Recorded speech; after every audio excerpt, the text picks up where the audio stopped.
मैं जितेंद्र सिंह अपने YouTube channel पर आप सभी का स्वागत करता हूं। आज हम इस वीडियो में चर्चा करेंगे वूपिंग कफ, काली खांसी या कुकुर खांसी। इसको मेडिकल लाइन में पर्टूसिस के नाम से भी जाना जाता है, इस बीमारी को या काली खांसी को। तो हम जानेंगे ये क्यों होता है, किस बैक्टीरिया के कारण होता है, इसके लक्षण क्या क्या हैं, ये क्या होता है। तो वीडियो में अंत तक बने रहिएगा, वीडियो को स्किप ना करें, वीडियो को पूरा देखें ताकि आपको जानकारी पूरी मिल पाए। तो आइए वीडियो में चलते हैं आगे। हम बात करते हैं वूपिंग कफ या काली खांसी की। तो ये हमारे रिस्पिरेटरी सिस्टम या श्वसन तंत्र में होने वाले वायरल इन्फेक्शन या बैक्टीरियल इन्फेक्शन के कारण प्रॉब्लम आ जाती है, जिससे कि हमें सांस लेने में प्रॉब्लम होती है और खांसी आती है। खांसी आती है जो कि उसमें एक बूब की तरह आवाज़ आती है, मतलब एक हल्की सी खांसते समय उसमें आवाज़, जैसे हम सांस लेंगे उसमें एक आवाज़ सी आएगी, इसीलिए इसको वूपिंग कफ नाम भी दिया गया है। ये होता है वूपिंग कफ।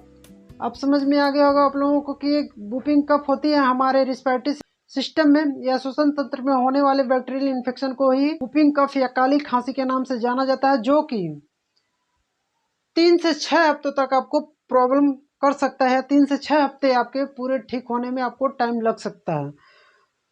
बात करते हैं इसके लक्षण की। सबसे पहले आपको तो माइल्ड कॉफिंग या हल्की हल्की खांसी आएगी। उसके साथ साथ में स्नीजिंग, आपको छींके आएंगी। रनी नोज, आपका बहता हुआ नाक रहेगा, आपको हमेशा नोजी आती रहेगी, बहता नाक रहेगा। लो फीवर, आपको हल्का फीवर भी रहेगा, हल्का बुखार भी रह सकता है इसमें। कफ विथ एक्सपेक्टोरेशन, मतलब आपको खांसी के साथ में आपको बलगम भी आएगा। इसके साथ साथ में आपको वोमिटिंग भी हो सकती है। आपकी वाटरी आइज, मतलब आपके आंखों से पानी हल्का हल्का निकलता है।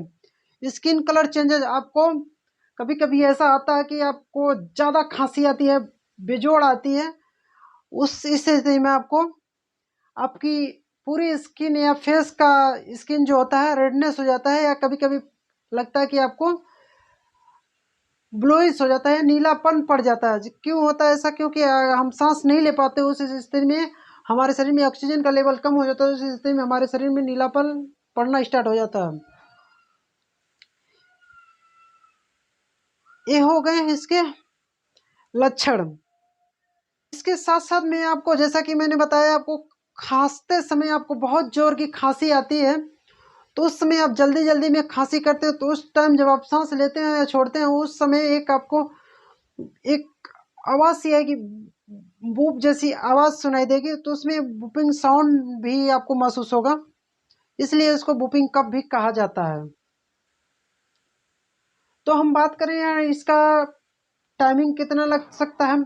इसमें टाइमिंग 3 से 6 हफ्ते लगते हैं अगर आप इलाज कराते हैं तो, नहीं तो ये आगे चल के आपको अस्थमा से सीओपीडी में कन्वर्ट हो जाता है या निमोनिया बन जाता है। अब हर उम्र के लोगों में भी यह रोग होते जा रहा है। जैसे पुराने समय में वैक्सीन नहीं था, फिर भी इसको बच्चों का रोग ही माना जाता, लेकिन आजकल जो पर्यावरण प्रदूषित माहौल है उसकी वजह से हर युवाओं में या हर उम्र के लोगों में यह रोग होने की संभावना बनी रहती है। जैसा कि मैंने बताया आपको, ये ऊपरी श्वसन तंत्र में इन्फेक्शन होने वाला रोग है यह। तो ये हर उम्र के लोगों में आजकल आम बात हो गई है।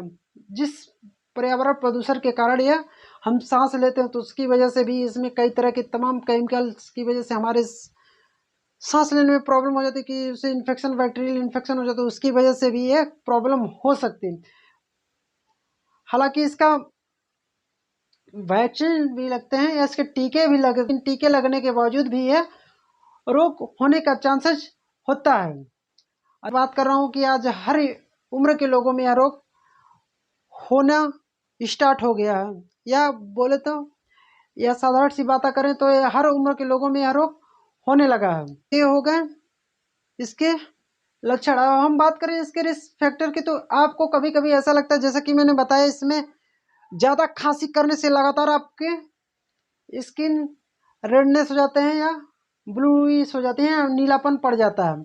इसके साथ साथ में आपको सीवियर सी ऑक्सीजन की कमी होने लगती है। मतलब जैसा कि मैंने बताया आपको, ऑक्सीजन की कमी के कारण ही आपको ये आपका स्किन रेडनेस या ब्लू हो जाते हैं, नीलापन पड़ने लगता है। तो हम बात करें तो कब आपको डॉक्टर को दिखाना चाहिए। जैसे मैं आपको देखिए माइल्ड कफिंग आ रही है, सीजनिंग छींकें आ रही है, हल्की फुल्की आ रही है, तो मान लीजिए हल्की किसी एलर्जी की वजह से भी हो जाता है। लेकिन ये ज़्यादा कभी कभी लगातार 10-5 मिनट आधे घंटे तक एक लगातार खांसी आती है, तो आपको इस स्थिति में आपको डॉक्टर से संपर्क करना चाहिए, ताकि वो समय रहते ही इलाज आपका ही स्टार्ट कर पाए। तो हम बात करते हैं इसके कारण की।